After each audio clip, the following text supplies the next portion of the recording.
যাই হোক, অনেক দিন পরে সমুদ্র কাঁকড়া বিক্রি করতে এসেছিল, তাই জন্য আমি রাস্তায় দেখতে পেয়ে মামামকে যখন খাওয়াচ্ছিলাম তখন আমি দেখলাম যে রাস্তা দিয়ে কাঁকড়া কাঁকড়া বলে যাচ্ছে। তো মামুনিকে ডাকলাম আর সেইভাবে কাজও হলো, মামুনিকে কিনতে বললাম। তাই মামুনি 500 কাঁকড়া নিল, যেহেতু আগে পোনা মাছ কিনে নিয়েছিল তাই জন্য 500 কাঁকড়া কিনলো। এই যে দেখো, সব কটা জ্যান্ত, একটাও মারা যায়নি, সব কটা জ্যান্ত। এই যে 500 কাঁকড়া কিনে নেওয়া হয়েছে।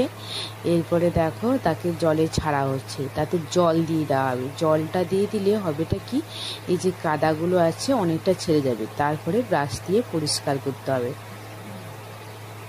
তো তার আগে মামনি করবে কি, ওই একটা একটা ধরে ওই যে দুটো করে যে দাঁড়া আছে বড় বড়গুলো, ওগুলোকে ভেঙে দিবে।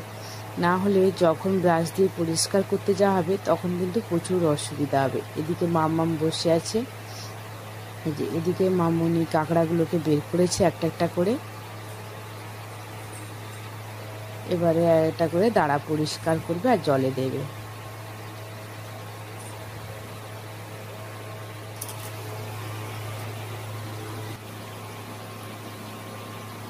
একটা দাঁড়া ভেঙে দিয়েছে মামনি, আর মামনির হাত ধরে রেখেছিল। যাই হোক, এইভাবে মামনি সব কাঁকড়াগুলোকে কিন্তু পরিষ্কার করে নেবে।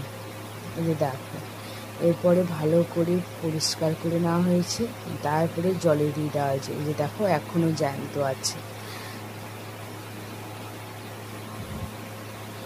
এরপরে এই কাঁকড়াগুলোকে আমরা টক করব।